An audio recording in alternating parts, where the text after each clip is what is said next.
I think it was from 60 to 62 to where you can start getting the free retirement. That caused a massive protest.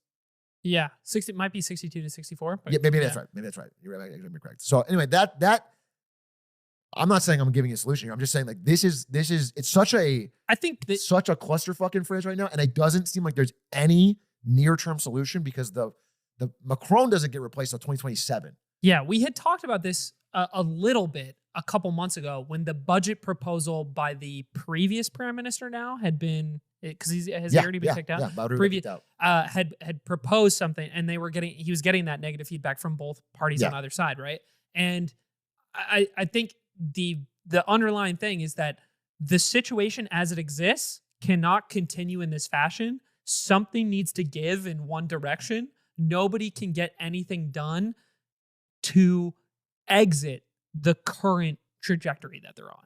Yeah, and I think the problem is there is an upside to people for not playing along, which is that this fraying centrist party of Macron, as things don't get done, they bleed whatever. They bleed voters. I'm speaking like a fucking, they bleed voters to either the right wing or left wing parties.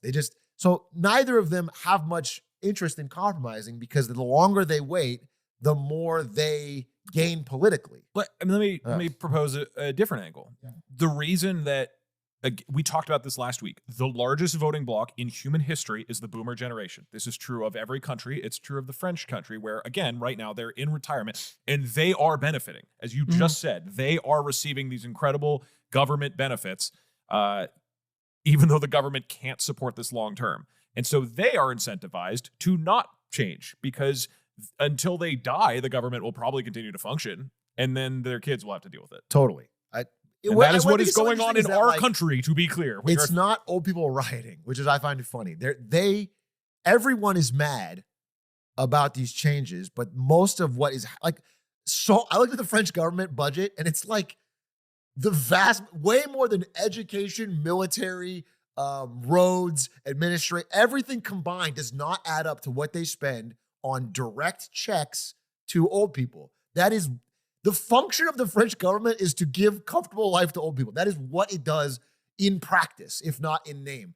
So people should have comfortable lives. I don't disagree with that, but it's like the math is so egregious in this situation.